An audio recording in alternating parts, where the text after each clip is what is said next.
जय हिंद दोस्तों, मैं विशाल एक बार फिर से स्वागत है आप सभी का जीके जीएससीए बाय विशाल सर यानी कि एग्जाम हैरियर पर। कैसे हैं आप लोग? आई होप आप सभी लोग बहुत ज़्यादा बेहतर होंगे, अच्छे होंगे और अपनी तैयारी को उसी हिसाब से दोस्तों कवर कर रहे होंगे। तो स्टार्ट करता हूं मैं आज के सेशन को। जैसा कि दोस्तों आपको पता है, SSC, bank, railway, defence, state या फिर DSSS, इन सभी एग्जामिनेशंस के लिए साथ में अपकमिंग आपका कोई भी एग्ज़ाम हो, हम लोग एक ही बात कहते हैं, स्क्रीनशॉट सेशन। पेपर आपका, स्क्रीनशॉट मेरा। इस बेस पर हम लोग ये क्लास डेली शाम को 8 बजे कवर किया करते हैं। आई होप आप बेहतर तरीके से इसको कवर कर रहे होंगे दोस्तों। एग्ज़ाम को देखते हुए और मैंने आप सभी लोगों से एक परमिशन ली थी। वो परमिशन इस चीज़ की थी कि हम लोग दोस्तों मई में, मैंने आपको बताया था, हमने लोगों ने चैनल कैसे स्टार्ट किया, आगे हम लोगों की कैसे ग्रोथ हुई वगैरह वगैरह, इन सब चीज़ों को देख के इंसान भगवान के पास जाना चाहता है। तो फिलहाल मैं दोस्तों खाटू श्याम की अगर मैं बात करूं, मेरी ट्रिप जो है वो 12 तारीख से लेके मतलब 13 तारीख से मॉर्निंग से स्टार्ट करके और 16 तारीख तक रहने वाली है। तो 13, 14, 15, 16 ये 4 दिन। अब 4 दिन अगर मैं क्लास नहीं लूँगा तो लॉस आपका होगा। इसलिए इन 4 दिनों के लिए करंट अफेयर मॉर्निंग वाली और शाम को स्टैटिक जो होगी, टाइम कम हो जाएगा। 1.5 घंटे की वैसे मैं लेता हूँ लगभग मैं, तो उन क्लासेस का टाइम जो है एनिमल सीरीज हटा देंगे। तो प्योर एनिमल सीरीज पे आप लोग मेरे साथ आ जाओगे, बाकी सेशंस को हटाकर, जिसमें आपका महत्वपूर्ण क्वेश्चंस का रिवीजन भी हो जाएगा। इस बेस पर मैं आप इन क्लासेस को दोस्तों ऐड कर रहा हूं ताकि आप लोग मेरे बाद भी इन 4 क्लासेस को देख पाओ। और इसके तुरंत बाद 17 तारीख को लाइव आप मेरे साथ इन क्लासेस में रेगुलर हो जाओगे। 17 तारीख को जब आप मेरे साथ क्लास लोगे तो 17 तारीख को मैं सारी करंट अफेयर्स मॉर्निंग वाली एक दिन कवर करा दूंगा। और सेम एज स्टैटिक में कोई इश्यूज आपके लिए होगा नहीं। और आते ही मैं एक्स्ट्रा मैराथन्स वगैरह स्टार्ट कर दूंगा ताकि आपको कोई प्रॉब्लम ना हो। आई होप मेरी बात आप समझ चुके होंगे। तो दोस्तों स्टार्ट करते हैं आज के सेशन को। चलते हैं आज के पहले क्वेश्चन पर। सीधी सीधी एनिमल सीरीज आपके सामने रहने वाली है। क्वेश्चन आपके पास में, निम्नलिखित में से किस वर्ष बंबई में भारतीय राष्ट्रीय कांग्रेस की स्थापना की गई थी? हाल ही में आप लोगों ने देखा पुणे के अंदर इसकी स्थापना का फॉर्मेशन डे मनाया गया था। सेम एज क्वेश्चन जो आपका रहेगा दोस्तों, स्थापना हुई कब थी? बात हो रही है दोस्तों इंडियन नेशनल कांग्रेस की। बेटा इंडियन नेशनल कांग्रेस की स्थापना, जैसा कि आपको पता है, 1885 दोस्तों बताई जाती है कि 1885 में क्या हुई थी दोस्तों, इसकी स्थापना कर दी गई थी। अगर आपसे कह दिया जाए, अगर बाई चांस आपसे कह दिया जाए ओरिजिनल इसकी डेट क्या थी, तो ओरिजिनल जो इसकी डेट थी दोस्तों वो 28 दिसंबर 1885 इसकी दोस्तों डेट थी। अगर बाई चांस आपसे मुख्यालय भी पूछ दिया जाए कि सर इसका मुख्यालय कहाँ पर हम लोगों को देखने के लिए मिलता है, तो बेटा इसका मुख्यालय हम लोगों को नई दिल्ली में दोस्तों देखने के लिए मिलता है। अगर आपसे बात की जाए वर्तमान में, सर इसके प्रेसिडेंट का नाम अगर पूछ दिया जाए तो राहुल गांधी थे, लेकिन वर्तमान में जो इसके अध्यक्ष हैं उनका नाम मल्लिकार्जुन खड़गे है। तो आप लोगों को दोस्त ध्यान रखना है, मल्लिकार्जुन खड़गे वर्तमान में क्या बन जाएंगे, इसके दोस्तों प्रेसिडेंट बन जाते हैं। अगर पार्टी की दोस्तों संस्थापक की बात करूं, पार्टी के संस्थापक का नाम क्या था? आप सभी लोग पार्टी के संस्थापक के नाम को जानते होंगे दोस्तों, A.O. होम उनका नाम था, जो वर्तमान में भी दोस्तों इस पद पर मल्लिकार्जुन खड़गे, वो तो संस्थापक हमेशा एक ही रहेंगे, संस्थापक A.O. होम, और प्रेसिडेंट का नाम दोस्तों आपको पता होना चाहिए मल्लिकार्जुन खड़गे। A.O. होम का संबंध दोस्तों किससे था? थियोसॉफिकल सोसाइटी के यह प्रमुख सदस्य के तौर पर दोस्तों क्या किया करते थे? काम किया करते थे।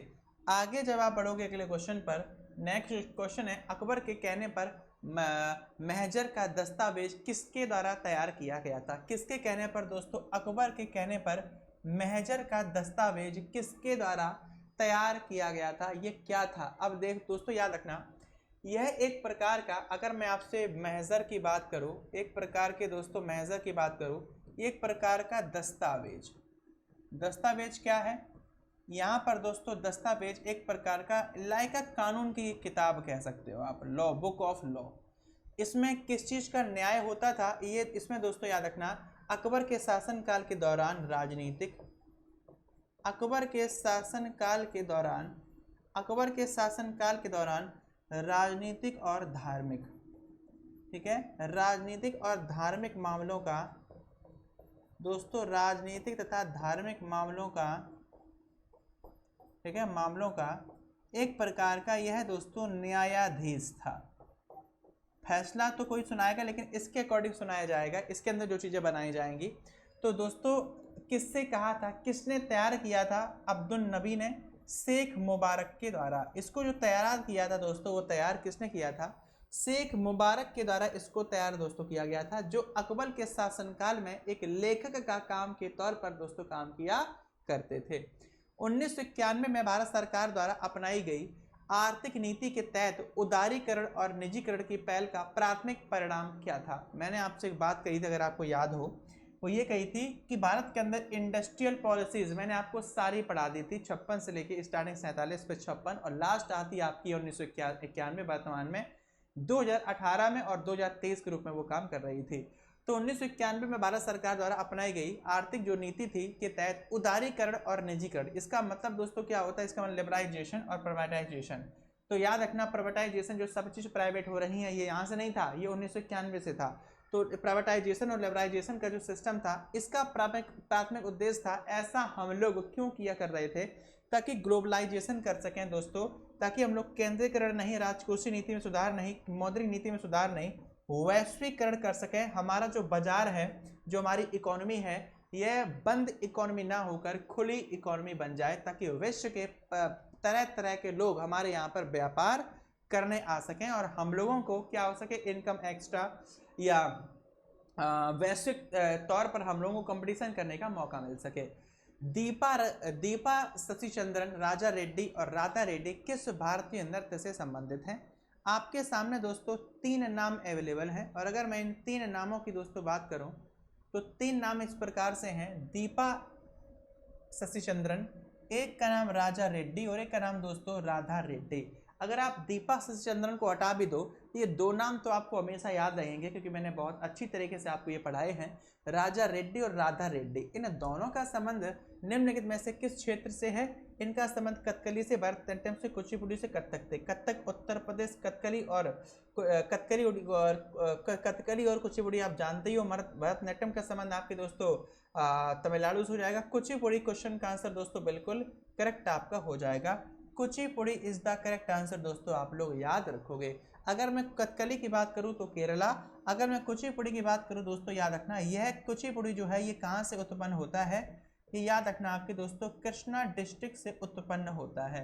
अगर आपसे पूछ दिया जाए सर कृष्णा डिस्ट्रिक्ट का संबंध कहाँ से था, तो बेटा आपको याद रखना पड़ेगा कृष्णा डिस्ट्रिक्ट का जो संबंध है बेटा वह आपके आंध्र प्रदेश से है।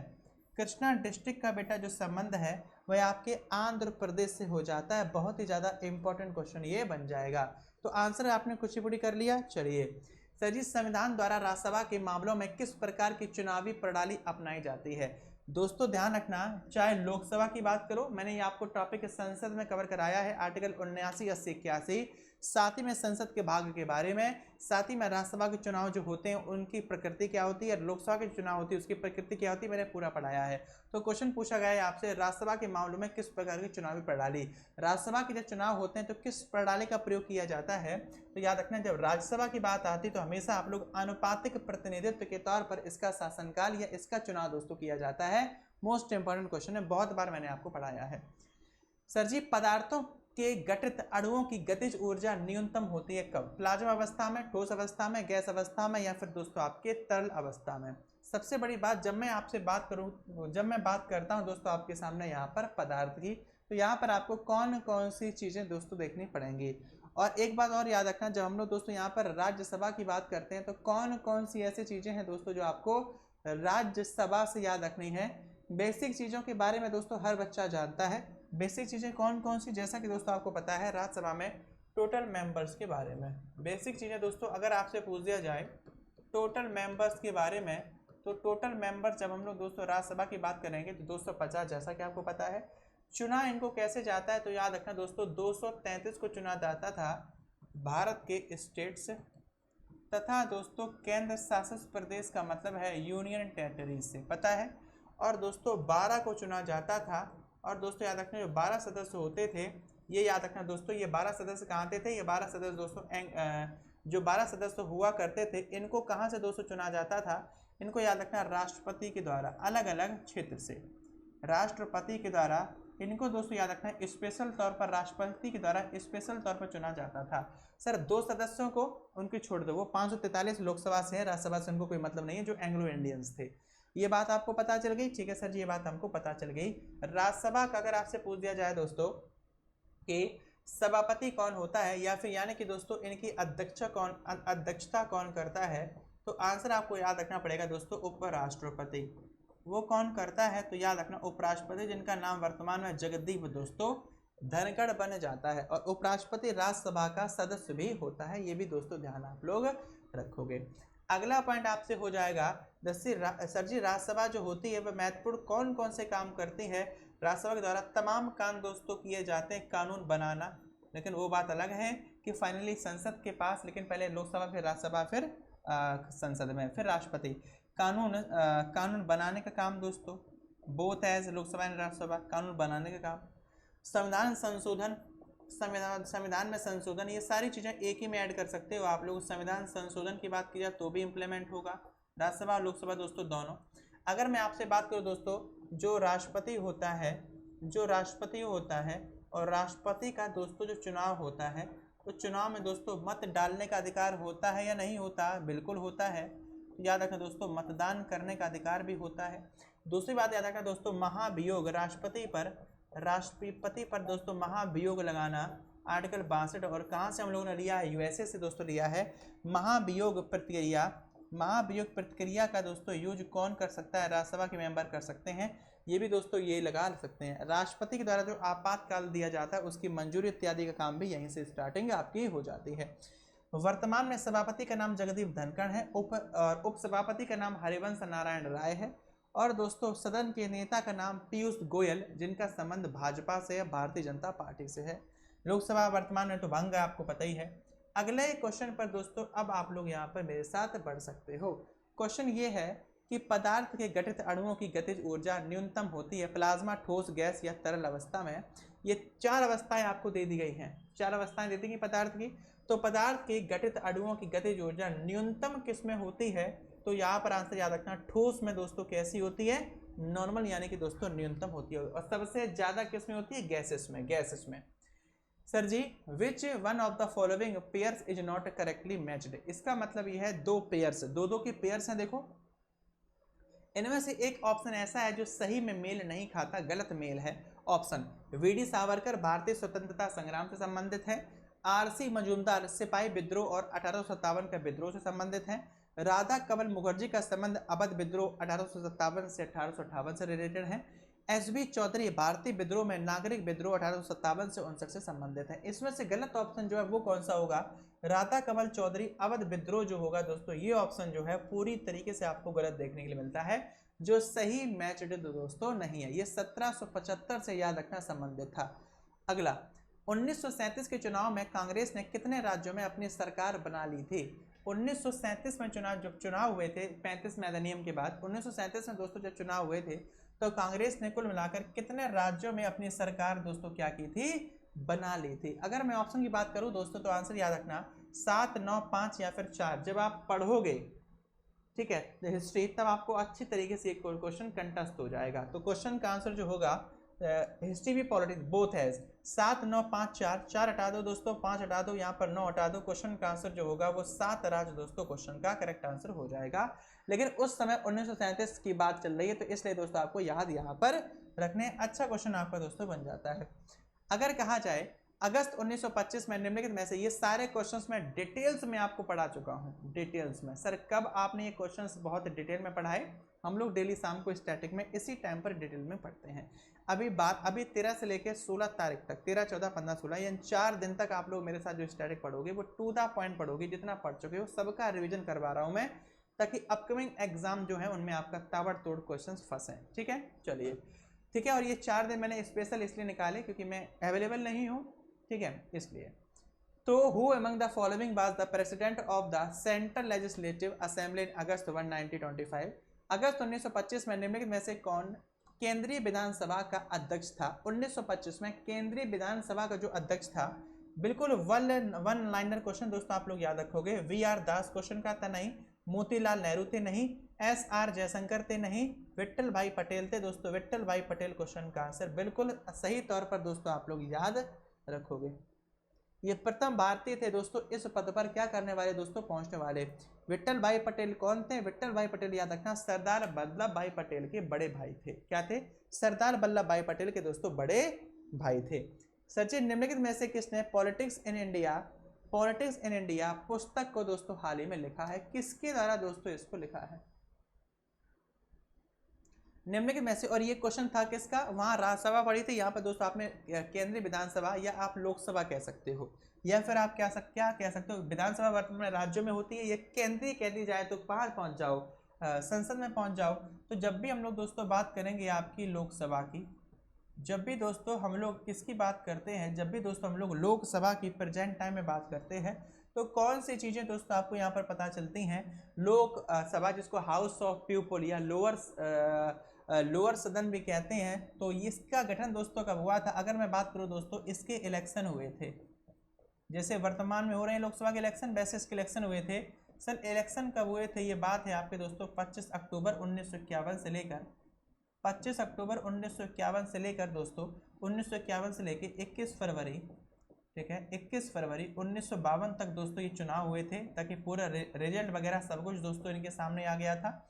उसके बाद याद रखना दोस्तों, अगर आपसे कह दिया जाए इलेक्शन के बाद पहली लोकसभा का गठन कब हुआ था, तो आपको याद रखना है 17 अप्रैल को।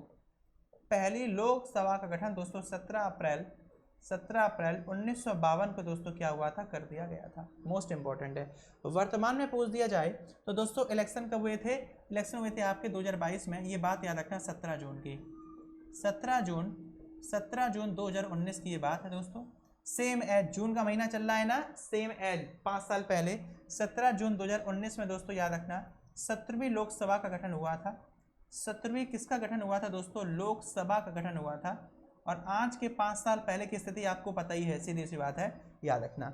इसमें कुछ पढ़ाने लायक चीज़ें कुछ नहीं है, वही बात है। स्पीकर का नाम ओम बिरला है, डिप्टी स्पीकर का पद दोस्तों खाली पड़ा हुआ है। लीडर ऑफ द हाउस प्रधानमंत्री Narendra Modi ji, leader of the जो अपोजिशन वैकेंट खाली पड़ा हुआ है। सेक्रेटरी जनरल का नाम उत्पल कुमार सिंह है। 2 चीज़ें यहाँ पर कवर कर लो। अगर आपसे पूछ दिया जाए दोस्तों संसद का आर्टिकल कौन सा है, बेटा संसद का आर्टिकल जो होता है वो होता है आपका 79, हमेशा इस बात को याद रखोगे। अगर आपसे पूछ दिया जाए सर राज्यसभा की संरचना या राज्यसभा का आर्टिकल या अनुच्छेद आपसे के पेपर में कभी भी पूछ दिया जाए, 79 के बाद क्या आता है 80, ठीक है। राज्यसभा के बाद दोस्तों आती है आपकी लोकसभा, क्या आती है, लोकसभा आती है। मैं याद करने की ट्रिक बताऊंगा आपको। लोकसभा के आर्टिकल कैसे याद रखोगे, 81। कभी भी इस क्रम को भूल जाओ कि किसका आर्टिकल कौन सा है, तो हमेशा याद रखना सबसे पहले संसद लोकसभा या राज्यसभा क्या आएगी, संसद और लोकसभा किसका भाग है, संसद लोकसभा राज्यसभा किसके भाग है, संसद के, तो सबसे पहले संसद आएगी। दूसरी बात 79, 80, 81 में सबसे पहले कौन सा गिनती में 79 पहले आएगा, तो सीधी सी बात है संसद का आर्टिकल ऑलरेडी 79 हो गया, संसद पहले आएगी, हाँ आ गई। और नंबर कौन सा 79 से 81, 79 पहले आता है, खत्म खेल। दूसरी बात दोस्तों लोकसभा की जब आप बात करोगे, सीधी सी बात है लोकसभा की बात करोगे, लोकसभा को हम लोग कहते हैं लोक मतलब लोअर, लोक मतलब लोअर, लोकसभा का मतलब लोअर, और लोअर का मतलब है दोस्तों 81 से 81 से कैसे, सबसे बाद में 79 से 81 में सबसे बाद में कौन आएगा, 81 तो आएगा, बचा कुछ राज्यसभा का हो गया, खत्म। थोड़ा दिमाग लगाओ और बात खत्म कर दो। निम्नलिखित क्वेश्चन का आंसर मैंने टिक कर दिया, हाँ विट्ठल भाई पटेल। निम्नलिखित में से किसने पॉलिटिकल इन इंडिया नामक पुस्तक को दोस्तों लिखा था। पॉलिटिकल इन इंडिया जो पुस्तक है किसके द्वारा लिखी गई, रजनी कोठारी के द्वारा, एम.एन. श्रीनिवास के द्वारा, आशीष नंदी के द्वारा, डी.एल. सेठ के द्वारा। तो दोस्तों याद रखना पॉलिटिकल इन इंडिया जो पुस्तक है वो रजनी कोठारी के द्वारा इसको लिखा गया था। भारतीय स्वतंत्रता संग्राम के संदर्भ में निम्नलिखित गठन पर विचार करें। Consider the following organisation in the context of the Indian freedom struggle. दोस्तों भूमि धारक समाज, Bengal British Indian society, Indian association या फिर मद्रास महाजन सभा। क्वेश्चन का आंसर दोस्तों क्या होगा, भारतीय स्वतंत्रता संग्राम के संदर्भ में निम्नलिखित संगठन पर विचार करें। क्वेश्चन पूछा है आपसे, अच्छा आपसे लाइन पूछी गई है स्थापना के संदर्भ में सही क्रम कौन सा होगा, ठीक है, सही क्रम पूछा है। इनमें से सबसे पहले क्या हुआ, देखो भूमि धारक समाज की अगर आपसे बात की जाए तो भूमि धारक समाज याद रखना 1837 से दोस्तों ये आपका रिलेटेड था। बंगाल ब्रिटिश इंडियन सोसाइटी की बात की जाए दोस्तों तो 1843 आ जाएगा। इंडियन एसोसिएशन की बात की जाए दोस्तों तो याद रखना 1800 76 क्वेश्चन का आंसर आ जाएगा। मद्रास महाजन सभा की बात की जाए तो याद रखना दोस्तों, मद्रास महाजन सभा की बात की जाए तो 1881 क्वेश्चन का आंसर बिल्कुल सही आ जाएगा। अब मैं बात करता हूं ऑप्शन की। अब देखना समझना इन ऑप्शन से कैसे समझोगे। अब इनमें से सबसे पहले कौन आएगा, सबसे छोटा कौन सा, 37, मतलब एक पहले आएगा। अब जिसमें एक पहले है वो सही, बाकी सबको पहले काट दो। 3 कभी मत नहीं हो सकता।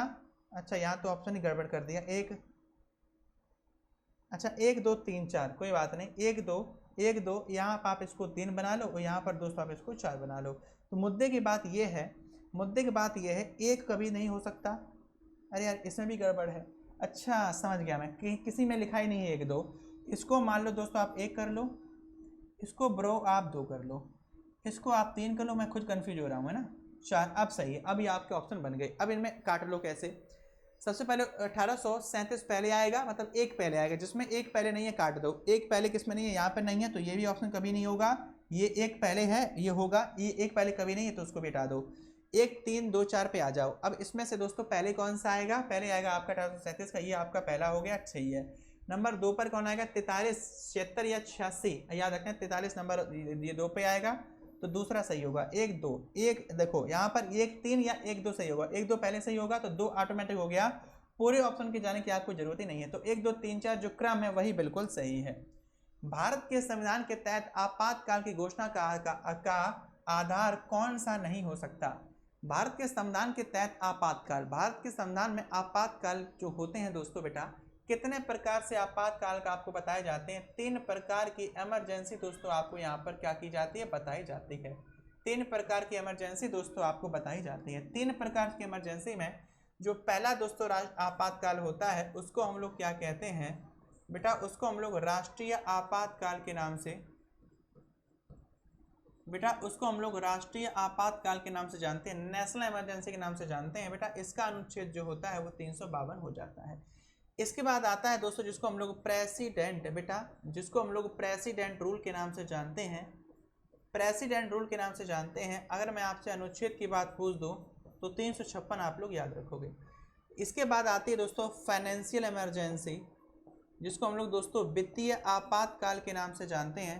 फाइनेंशियल इमरजेंसी जिसको हम लोग दोस्तों वित्तीय आपातकाल के नाम से जानते हैं। अनुच्छेद याद रखना दोस्तों 360 बिल्कुल सही आंसर हो जाएगा। 3 आपातकाल, इसमें से क्या हटाओगे दोस्तों, युद्ध हटाओगे, सशस्त्र विद्रोह हटाओगे, आंतरिक अशांति हटाओगे, बाहरी आक्रमण हटाओगे, तो अशांति अशांति आंतरिक अशांति हटा दोगे।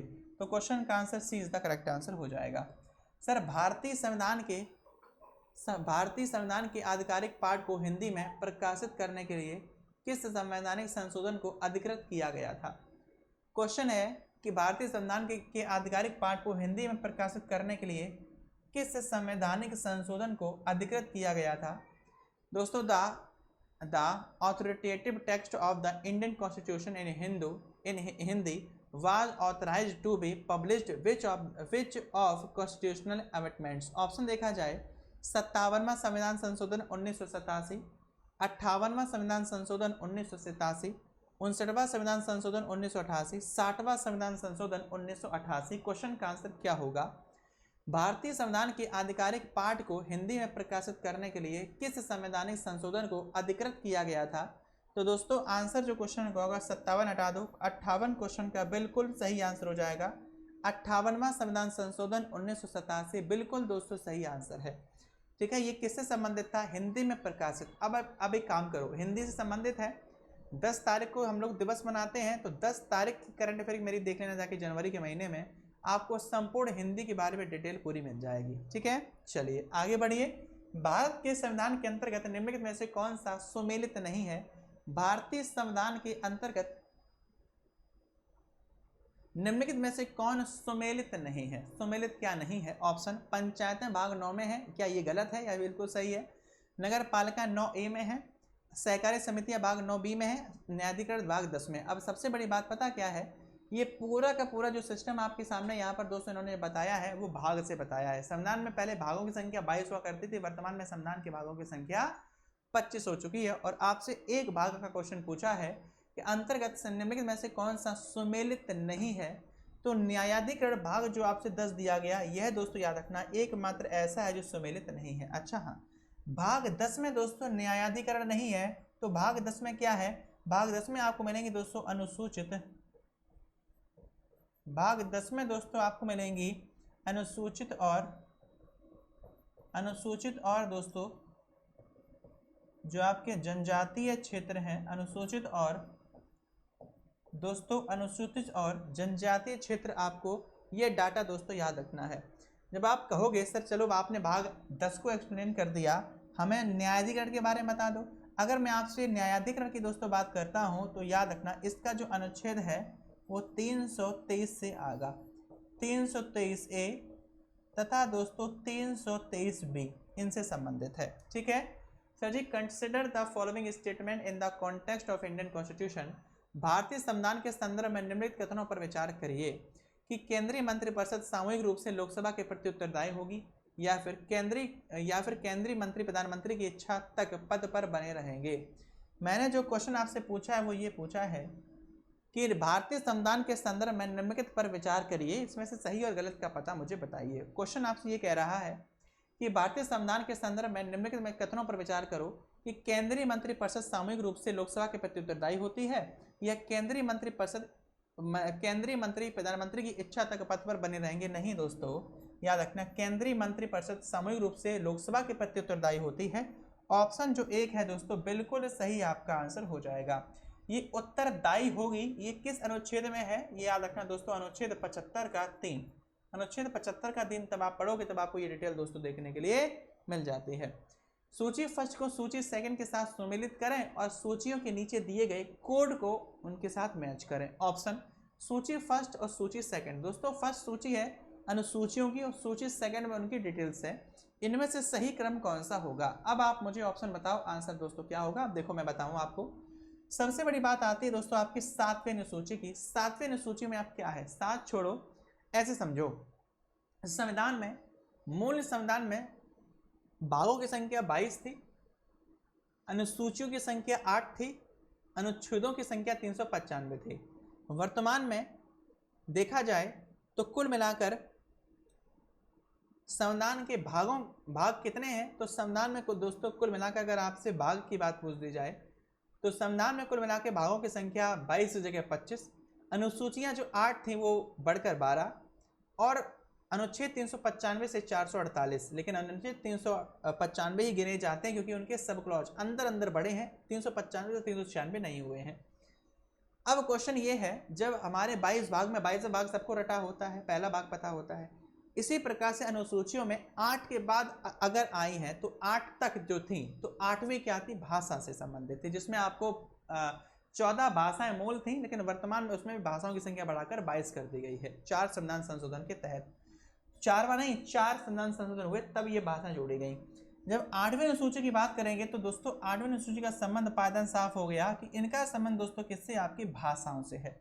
जब बी का फर्स्ट हो गया, ऑप्शन को पहले काट लो, बी का फर्स्ट और बी का फर्स्ट, मतलब कि ए कभी हो नहीं सकता, और दोस्तों बी का फर्स्ट, ए और सी, ए और अरे यार बी का फर्स्ट, ए बी का फर्स्ट मतलब बी में ये हो सकता है और ये हो सकता है, ये ऑप्शन कभी नहीं हो सकता और डी ऑप्शन दोस्तों कभी नहीं हो सकता। क्यों? क्योंकि ए बी का फर्स्ट भाषा होगा और यहाँ पर बी का फर्स्ट भाषा है, लेकिन यहाँ पर 3 वाला क्वेश्चन गलत हो जाएगा, बी का 3 तो कभी नहीं होगा, इसलिए ऑप्शन पहले ही काट दो। अब ऑप्शन पे आ जाओ, ये जब हो नहीं सकते इनको खत्म करो। अब ऑप्शन में आओ, अगर बी का फर्स्ट है तो ए का 3 होगा या ए का 3 होगा या ए का 3, इन दोनों का सेम है ना, तो ए का 3 ऑटोमेटिक कर दो बिना कुछ देखे, क्योंकि 2 ऑप्शन है, दोनों ऑप्शन में ए का 3 ही दिया गया, बिना कुछ सोचे समझे आंसर आपका ए का 3 हो जाएगा ऑटोमेटिक। ठीक है सर, तो ए कवर हो गया, बी कवर हो गया। आप सी पे आ जाओ, सी का ये कह रहे हैं बी और डी में आना, सी का कह रहे हैं बी और डी में आना, सी का या तो 4, ये सी का या तो 2 होगा या तो 1 होगा, यहीं पर क्वेश्चन आपका कंफर्म हो जाएगा, या तो सी का 2 है या तो सी का 4 है। ठीक है, या तो सी का 2 है या तो सी का 4 है, सी का मिलाओ, सी का या तो 2 है या तो 4 है। अब बताओ सी का कौन सा है? कुछ अधिनियमों का दोस्तों मान्यकरण होगा या फिर आपका सी में या फिर दल बदल के आधार पर अयोग्यता निर्धारित की जाएगी। अब दोस्तों क्वेश्चन का आंसर क्या होगा?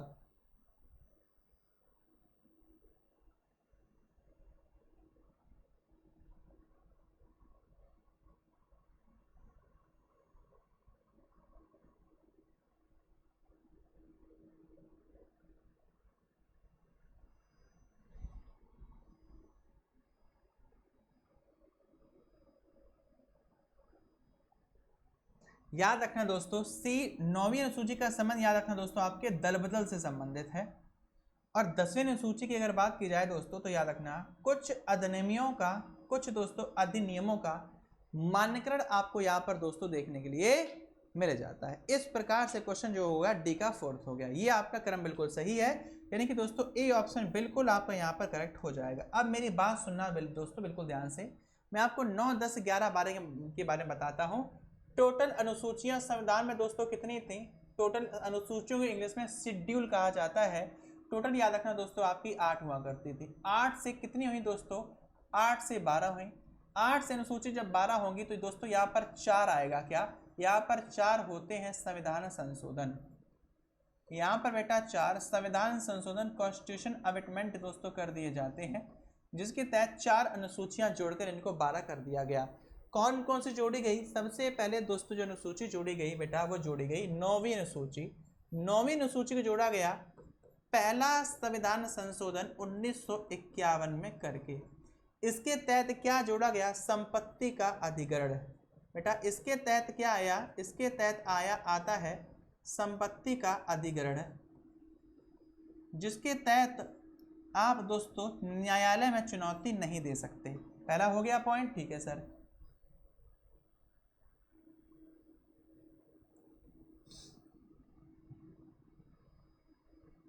अगर मैं आपसे कह दूं दोस्तों 10वीं अनुसूची, 10वीं अनुसूची कैसे आई? तो 10वीं अनुसूची याद रखना दोस्तों 52वां संविधान संशोधन, 52वां संविधान संशोधन 1985 दोस्तों, 52वां संविधान संशोधन 1985, जिसके तहत आपको कुछ गड़बड़ हुआ है ना, कुछ गड़बड़ हुआ है। 52वां याद रखना दोस्तों ये आपके दल बदल से संबंधित है। अब ऑप्शन अपने आप सही कर लेना, यहाँ पर मैंने बता दिया दल बदल के बारे में, ठीक है बेटा, दल बदल के बारे में। उसके बाद 10 के बाद दोस्तों हम लोग जब आते हैं आपके 11वें नंबर पर, 11वीं अनुसूची। याद रखना ये अनुसूची है 11वीं। 11वीं अनुसूची आती है दोस्तों 73वां संविधान संशोधन 1992 के तहत, जहां पर आपको पढ़ाया जाता है बेटा पंचायती राज, ठीक है, पंचायती राज। और 12वीं अगर अनुसूची की बात की जाए दोस्तों, 12वीं अनुसूची आती है 74वां संविधान संशोधन 1973 के तहत। इसमें आपको दोस्तों नगर पालिकाओं के बारे में, नगर पालिकाओं के बारे में दोस्तों बताया जाता है। ऑप्शन कर लो अब सही अपने आप। अगला क्वेश्चन आपके सामने, क्योंकि मैंने आपको डिटेल में ऑलरेडी बता दिया, ठीक है। इंदिरा गांधी विकास अनुसंधान संस्थान IGIDR की स्थापना किस वर्ष की गई थी? 1987 में, 1982 में, 1993 में या फिर 1991 में? बात है दोस्तों IGIDR यानी कि Indira Gandhi institute of development research inauguration, Indira Gandhi विकास अनुसंधान संस्थान की स्थापना किस वर्ष हुई? 1987 जो होगा दोस्तों क्वेश्चन का आंसर बिल्कुल सही हो जाएगा 1987। अगर बाई चांस आपसे लोकेशन पूछ दी जाए, जिसको आप प्रॉपर तरीके से कहते हो दोस्तों हेडक्वार्टर, तो आंसर जो होगा दोस्तों वह आपका मुंबई होगा। मुंबई का मतलब है दोस्तों आपका महाराष्ट्र। अगर दोस्तों मैं आपसे यहाँ पर डायरेक्टर की बात कर दूँ तो आपका आंसर जो हो जाएगा दोस्तों याद रखना है एस महेंद्रा देव। अगले क्वेश्चन पे दोस्तों हम लोग जाएंगे कि खिलाफत आंदोलन का नेतृत्व जो था किसके द्वारा किया गया था? खिलाफत आंदोलन का दोस्तों जो नेतृत्व था यह किसके द्वारा किया गया था, बताइए।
खिलाफत आंदोलन का नेतृत्व किसके द्वारा दोस्तों किया गया था? खिलाफत आंदोलन का नेतृत्व, तो आंसर याद रखना, मौलाना अबुल कलाम आजाद के द्वारा, मोहम्मद अली एंड शौकत अली के द्वारा।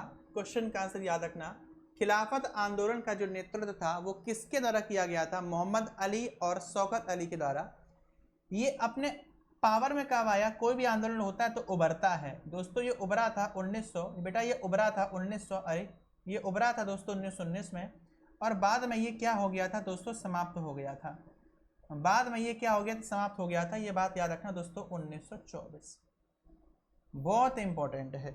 अगला है दोस्तों, और लॉर्ड चैम्सफोर्ड के शासनकाल में विच of the following is the largest jute producing state in India? निम्नलिखित में से कौन भारत में सबसे बड़ा जूट का उत्पादक देश है, राज्य है? बिहार है, वेस्ट बंगाल है, त्रिपुरा है, या फिर दोस्तों आपका मेघालय है? तो ध्यान रखना, निम्नलिखित में से कौन भारत में सबसे बड़ा जूट उत्पादक राज्य है? जूट उत्पादक राज्य दोस्तों बिहार है नहीं। क्वेश्चन का आंसर याद रखना बेटा, West Bengal is the correct answer. कि निम्नलिखित में से कौन भारत में सबसे बड़ा जूट उत्पादक राज्य है? तो आपका आंसर हो जाएगा वेस्ट बंगाल, भारत के अंदर जूट का।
निम्नलिखित में से कौन भारत में सबसे बड़ा जूट उत्पादक राज्य था? तो आंसर दोस्तों हो जाएगा आपका वेस्ट बंगाल का। ठीक है, waste Bengal.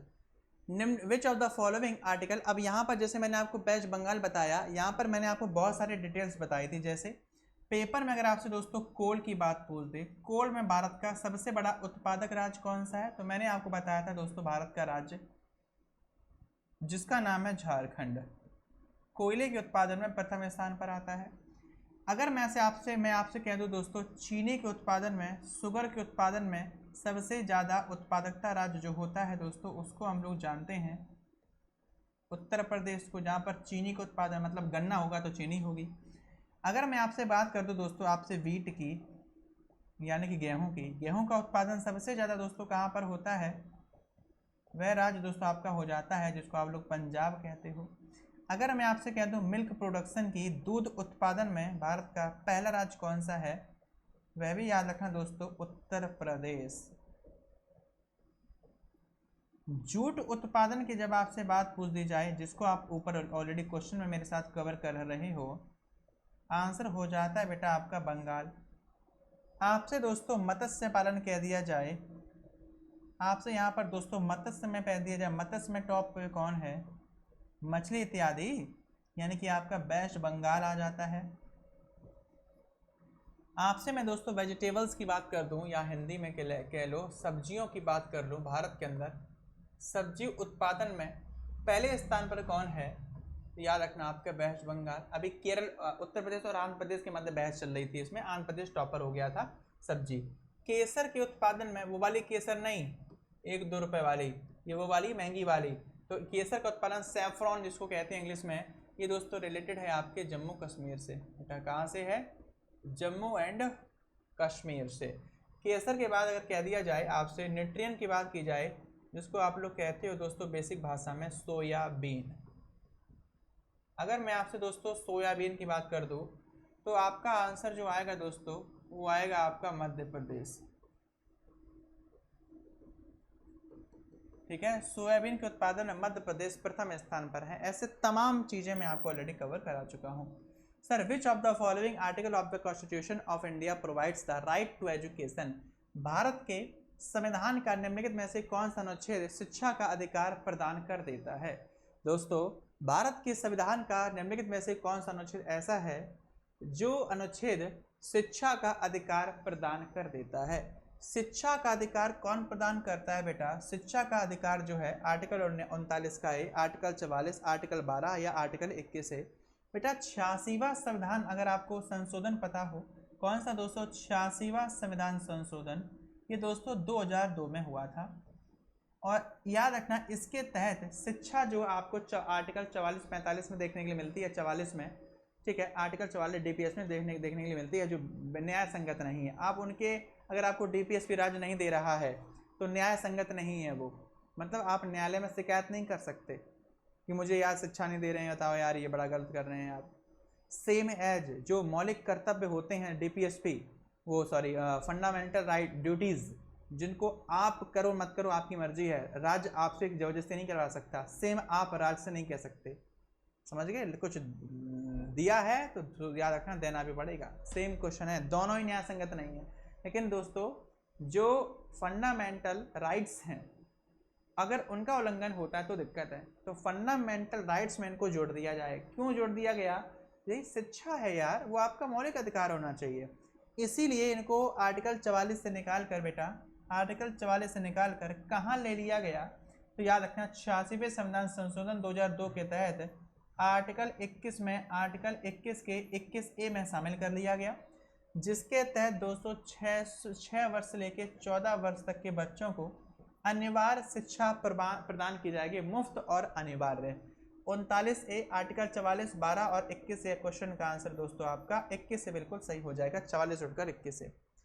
Who is the author of the book a tale of two Victoria crosses? A tale of two Victoria crosses जो पुस्तक है, इस पुस्तक को किसने लिखा दोस्तों? रिटायर्ड आर्मी ऑफिसर, उनका नाम था बलजीत, उनका नाम था दोस्तों, कहाँ बलजीत है नहीं है तो lieutenant general Baljit Singh. Question का answer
sorry a tale of two Victoria crosses जो पुस्तक है वो retired army officer lieutenant general Baljit Singh के द्वारा लिखी गई थी। क्षेत्रफल की दृष्टि से भारत का दूसरा सबसे बड़ा राज्य निम्नलिखित में से कौन सा है? क्षेत्रफल की दृष्टि दो तरीके से क्वेश्चन कवर करते हैं। कैसे?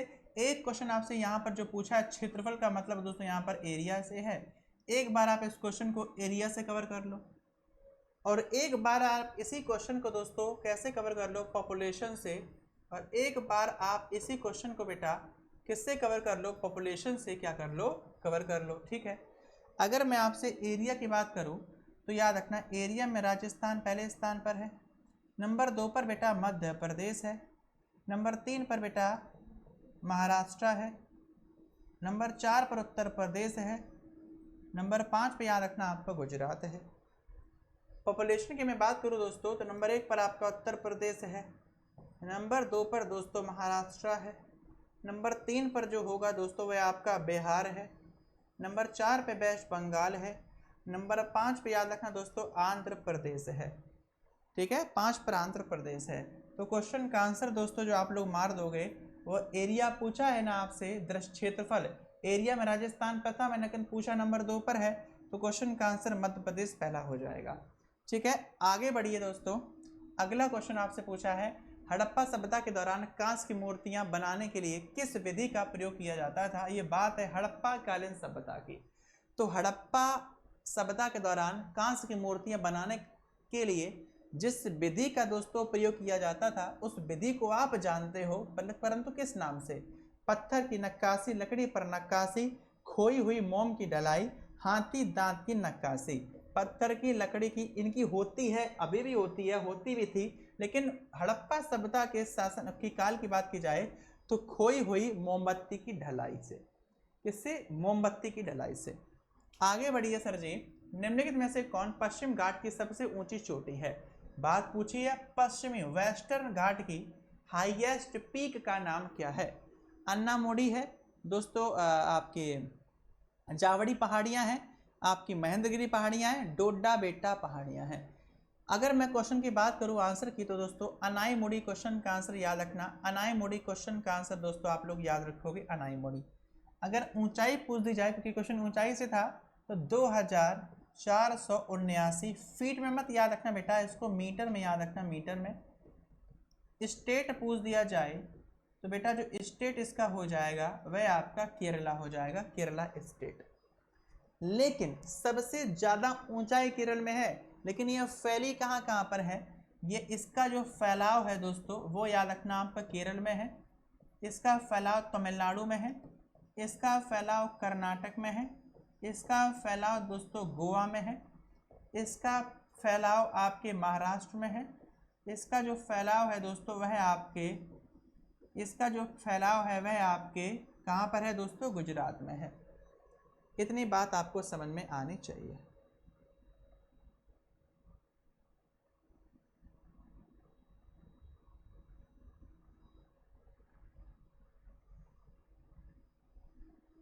ठीक है,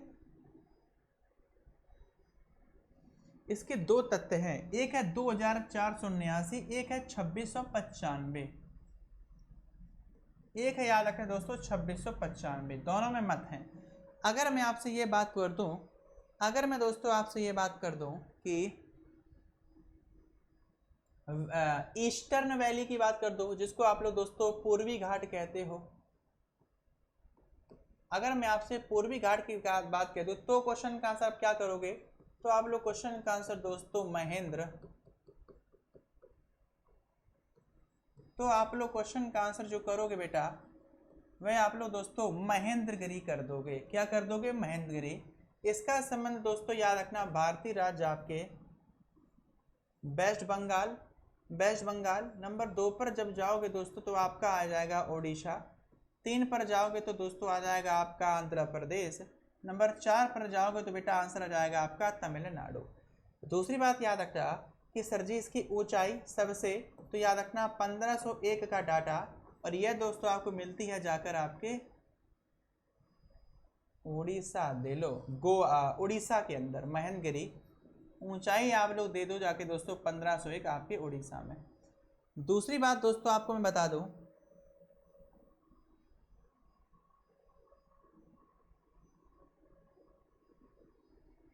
अनाईमोड़ी हो गई, महेंद्रगिरी हो गई, हाँ। अगर जावड़ी पहाड़ियाँ या डोडा बेटा, पहले जावड़ी पहाड़ियाँ कह दिया जाए तो जावड़ी पहाड़ियों का संबंध याद रखना किस राज्य से है, इसका संबंध बेटा याद रखना आपके तमिलनाडु से है। डोडा बेटा की बात की जाए दोस्तों तो याद रखना ये वेस्टर्न घाट से रिलेटेड है, और याद रखना इनका संबंध भी आपको तमिलनाडु और कुछ हिस्सा आपको केरल का कर्नाटक का देखने के लिए मिल जाता है। तीसरी बात याद रखना, अगर आपके पेपर में पूछ दिया जाए अम्सकोट, अम्सकोट के बारे में, तो अम्सकोट का संबंध याद रखना उत्तर प्रदेश में है, 945 मीटर। आपके पेपर में सोमेश्वर पूछ दिया जाए, सोमेश्वर, उसका संबंध दोस्तों आपके बिहार से है, 880 मीटर। आपके पेपर में दोस्तों पारसनाथ पूछ दिया जाए, पारसनाथ पूछ दिया जाए तो आंसर जो होगा दोस्तों झारखंड होगा 1370 मीटर का। आपसे पूछ दिया जाए दोस्तों करहो चोटी, आपसे करहो चोटी पूछ दी जाए तो हरियाणा दोस्तों याद रखना, हरियाणा 1467 मीटर का। अगला क्वेश्चन है तीसरी ब्लाइंड क्रिकेट विश्व कप की T20 चैंपियनशिप किस देश ने जीती है। तीसरी दोस्तों ब्लाइंड क्रिकेट विश्व कप T20 का जो चैंपियनशिप थी वो किसके द्वारा दोस्तों जीती गई। इस पे दोस्तों अभी तमाम क्वेश्चंस ऐसे हैं जो मैं आपको बताऊं, तमाम क्वेश्चंस तमाम, लेकिन अभी कोई मतलब नहीं बनता, या मुझे बताओ मैं करवा दूं।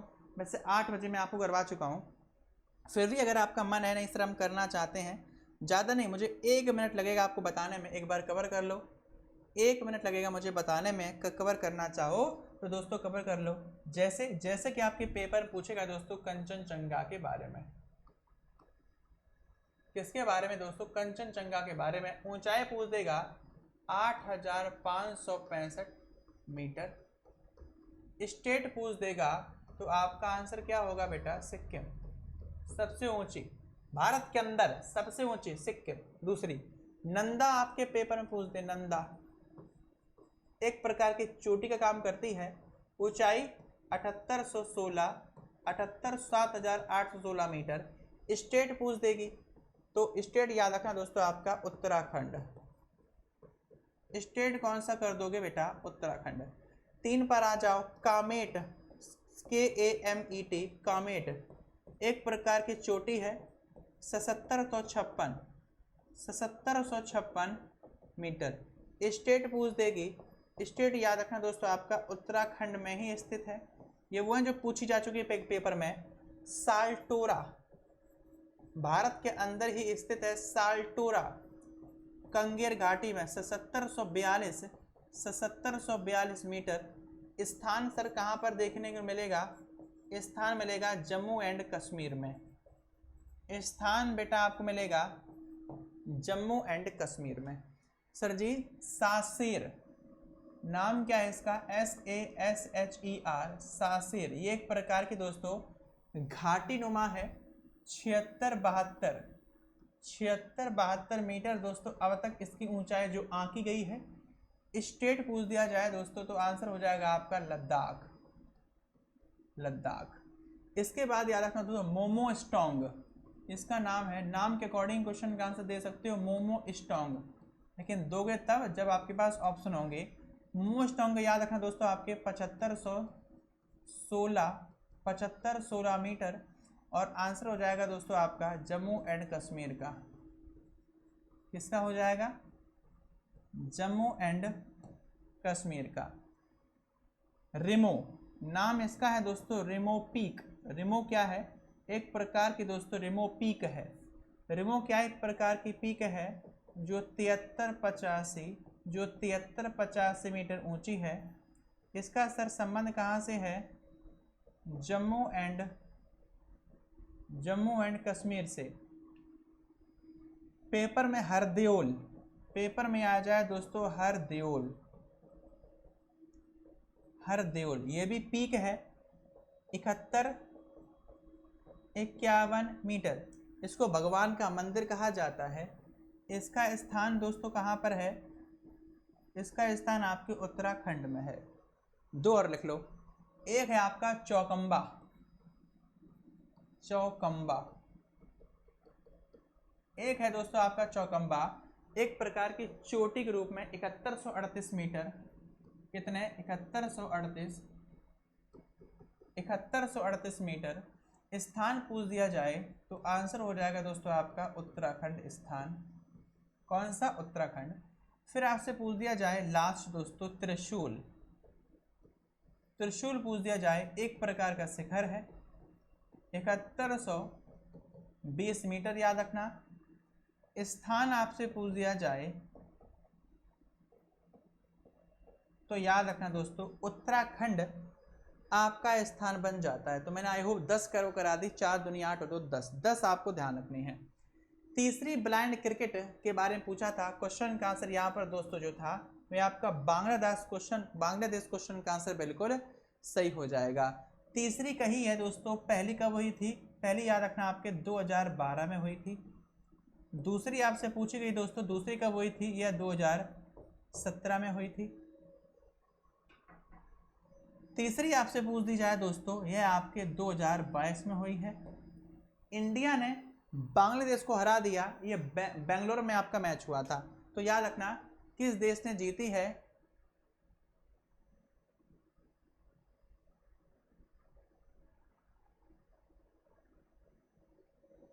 तो याद रखना इंडिया ने जीती है। बांग्लादेश क्यों जीती है? इंडिया ने जीती है, ठीक है, इंडिया ने। अगला क्वेश्चन है दोस्तों, द्वितीय प्रशासनिक सुधार आयोग की कौन सी रिपोर्ट पंचायती राज पर सिफारिशों से संबंधित है? याद रखना दोस्तों आपकी छठवीं। कौन सी रिपोर्ट दोस्तों? छठवीं संबंधित है। इसके बारे में अगर मैं डिटेल में पढ़ाऊं तो बहुत टाइम आ जाएगा। बहुत बड़ा क्वेश्चन दोस्तों आपके सामने ये है, ठीक है। अगले पर चलते हैं। वर्ष 2023 में आयोजित 37वें राष्ट्रीय खेलों का उद्घाटन किसने किया था? किसके द्वारा किया गया था बताइए।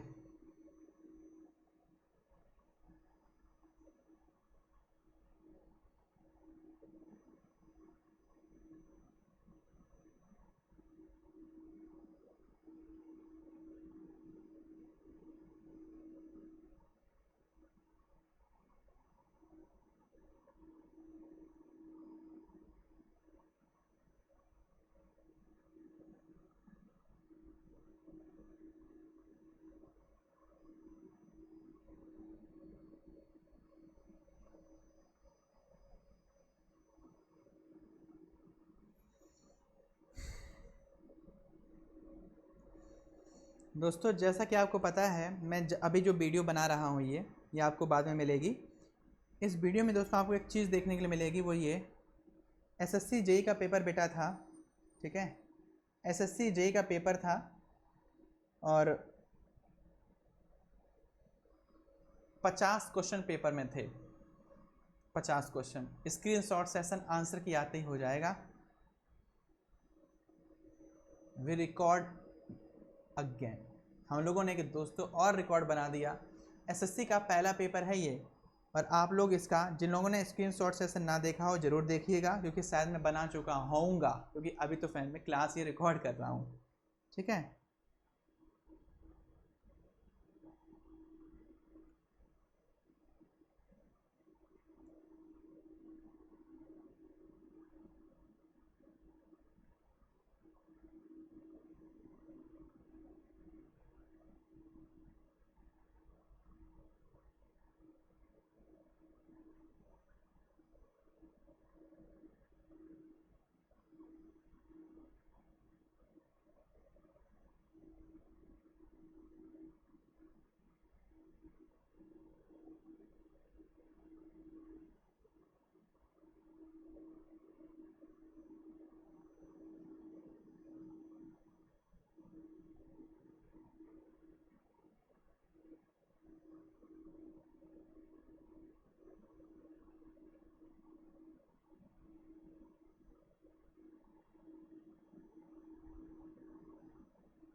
सॉरी, हाँ। तो वर्ष 2023 में आयोजित 37वें राष्ट्रीय खेलों का उद्घाटन किसके द्वारा दोस्तों किया गया था? ये आपको बताना है। किरण रिजिजू के द्वारा, नरेंद्र मोदी जी के द्वारा, अनुराग सिंह ठाकुर के द्वारा, नीतीश पटनायक के द्वारा। इसका जो उद्घाटन था ना दोस्तों, अब की बार प्रधानमंत्री नरेंद्र मोदी के द्वारा दोस्तों किया गया था। अगर आपसे कह दिया जाए दोस्तों इसकी होस्ट सिटी का नाम क्या था बेटा? होस्ट सिटी का नाम जो था वो याद रखना आपके दोस्तों गोवा थी। अगर आपसे कह दिया जाए सर इसका मोटो क्या था, तो बेटा इसका मोटो था गेट सेट। इसका मोटो था दोस्तों get set Goa, get set Goa. अगर आपसे कह दिया जाए सर जी टीम के बारे में, तो 37 टीम याद रखना। अगर आपसे कह दिया जाए दोस्तों एथलेटिक्स के बारे में, यहाँ पर 10,000 प्लस एथलेटिक्स आए थे। यहाँ पर कितने स्पोर्ट्स का आयोजन किया गया था बेटा? 43 स्पोर्ट्स का। 2023 याद मत रखना 2023 क्यों, क्योंकि 2023 भैया 24 ही मान लो क्यों, ये आपके 25 अक्टूबर को हुए थे। 25 अक्टूबर 2023 से स्टार्ट होकर दोस्तों ये आपके 9 नवंबर 2023 तक हुए थे। सेम एज 2024 में भी इतने लंबे होंगे जाकर। इसमें दोस्तों मोटो आपको पता चल गया। मस्कट नहीं बताया मैंने आपको, इसका दोस्तों मस्कट क्या है, तो मस्कट याद रखना दोस्तों, उसका नाम है मोगा। मोगा याद रखना दोस्तों, इसका मस्कट है। अगला है खो खो क्षेत्र की माप डैश होनी चाहिए। खो खो जो गेम होता है जहां पर ये खेला जाता है उसकी माप याद रखना दोस्तों 28, 15, 27, 16, 27, 16, 27 मीटर लंबा, 16 मीटर चौड़ा होता है। अगर याद रखना दोस्तों प्लेयर्स की, अगर मैं आपसे बात कर दूं टोटल प्लेयर्स कितने होते हैं बेटा, याद रखना 12 प्रत्येक टीम में होते हैं। लेकिन दोस्तों जब ये मैदान दोस्तों जब ये खेल मैदान पर होता है तो प्रत्येक टीम के 9 खिलाड़ी मैदान में उतरते हैं। 9 खिलाड़ी मैदान पर होते हैं, प्रत्येक नहीं 9 खिलाड़ी मैदान पर होते हैं। निचली अदालत या सरकारी अधिकारी को अनिवार्य या विशुद्ध रूप से मंत्री स्तरीय कर्तव्यों को सही ढंग से करने के लिए मजबूर करने के लिए एक बेहतर अदालत द्वारा कौन से रिट दोस्तों जारी की जाती है? याद रखना दोस्तों परमादेश, जिसको मेंडमन्स के नाम से जानते हैं, परमादेश। अगला है, पढ़ चुके हो ना मेरे पास सारी रिट, ऑफ कोर्स पढ़ चुके हो। कावड़ी अट्टम भारत के निम्नलिखित में से किस राज्य का एक प्रमुख नृत्य है? कावड़ी। कावड़ी का संबंध याद रखना दोस्तों आपके तमिलनाडु से बन जाता है। कावड़ी अट्टम के नाम से जानते हैं इसको। फर्मों को स्वायत्तता प्रदान करने के लिए कुछ सार्वजनिक क्षेत्र की इकाइयों को विशेष दर्जा दिया गया। निम्नलिखित में से कौन सी स्थिति दोस्तों नहीं है? अच्छा, फर्मों का मतलब यहाँ पर कंपनियों से है, और कंपनियों को दोस्तों स्वायत्तता प्रदान करने के लिए कुछ सार्वजनिक क्षेत्र की इकाइयों को विशेष दर्जा दिया गया। सार्वजनिक क्षेत्र की इकाइयों को विशेष दर्जा दे दिया जाता है कि भैया आप विशेष हैं।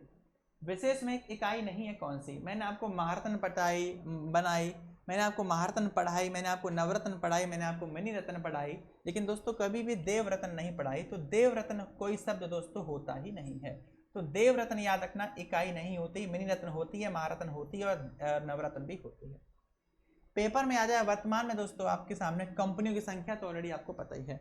आगे बढ़ोगे, भारत के राष्ट्रपति के चुनाव में विवाद याचिका कहाँ दायर की जा सकती है? विवाद होता है तो सिर्फ और सिर्फ आप दोस्तों सर्वोच्च न्यायालय के अंदर जा सकते हो। कहाँ पर? सर्वोच्च न्यायालय में। राष्ट्रपति के चुनाव में अगर कोई प्रॉब्लम है तो। भारत की आकस्मिकता निधि डैश द्वारा संचालित होती है दोस्तों, याद रखना आकस्मिकता जो निधि होती है वो किसके द्वारा? राष्ट्रपति के द्वारा। सर जी यह सिद्धांत कि डायनासोर पृथ्वी पर एक बड़े क्षुद्रग्रह प्रभाव के परिणामस्वरूप विलुप्त हो गए थे, डैश द्वारा दोस्तों ये दिया गया था। इसको निम्नलिखित में से किसके द्वारा दिया गया था? तो याद रखना लुइस अल्वारेज के द्वारा। लुइस अल्वारेज दोस्तों इनका नाम है। ये बात लुइस अल्वारेज के द्वारा कही गई। क्या कही गई? कि डायनासोर पृथ्वी पर एक बड़े क्षुद्रग्रह प्रभाव के परिणामस्वरूप विलुप्त हो गए थे। क्या हो गए थे दोस्तों? विलुप्त हो गए थे। तो मैं आज के इस सेशन को फिलहाल मैं यहीं पर समाप्त करना चाहूँगा। ये 8 बजे की क्लास है, ठीक है। और ध्यान रखना 13, 14, 15, 16 13, 14, 15, 16 4 दिन तक 1-1 घंटे की क्लासेस आप कवर करोगे मेरे साथ, क्योंकि मैं फ़िलहाल में खाटू श्याम में हूँ, भगवान के दरबार में। काफ़ी टाइम से मेरा और खैर मम्मी का बहुत ज़्यादा प्लान था, मेरा तो बहुत कम था, मम्मी का बहुत ज़्यादा प्लान था दोस्तों, तो मैं खुद को रोक नहीं पाया उनको वहाँ ले जाने से। और पिछली बार जा रहा था मई के महीने में, गर्मी भी कम थी, लेकिन उस टाइम पे दोस्तों थोड़े एग्ज़ाम वगैरह की प्रॉब्लम हुई थी, इस वजह से। अब की बार भी फिर से मैंने जून की टिकट कर दी थी ताकि आपके एग्ज़ाम हो जाएं। जून में एग्ज़ाम इन डेट में नहीं है, इसके आगे ही हैं। जैसे ही मैं लौट के आऊँगा, इसलिए मैंने क्लास रिकॉर्ड कर दी है आपकी। जैसे मैं लौट के आऊँगा वैसे आपकी क्लासेस प्रॉपर तरीके से स्टार्ट हो जाएंगी। और करंट अफेयर में भी सेम क्वेश्चन आप लोग मेरे साथ कवर करोगे, लेकिन वहाँ पर करंट अफेयर का रिविजन करोगे, मोस्ट इंपॉर्टेंट। तो फिलहाल मैं सेशन को समाप्त करता हूँ और मिलता हूँ आपके सामने फिर से ऑन टाइम पे आपकी क्लास में। तब तक के लिए आप सभी लोगों को दोस्तों तहे दिल से मेरा धन्यवाद। Thank you so much. जय हिंद, जय Bharat. Thank you so much. और ये क्वेश्चन मैं आपको घर के लिए दे रहा हूँ, ठीक है, कि संविधान का मसौदा तैयार करने के लिए उत्तरदायी संविधान सभा का सदस्य कौन नहीं था?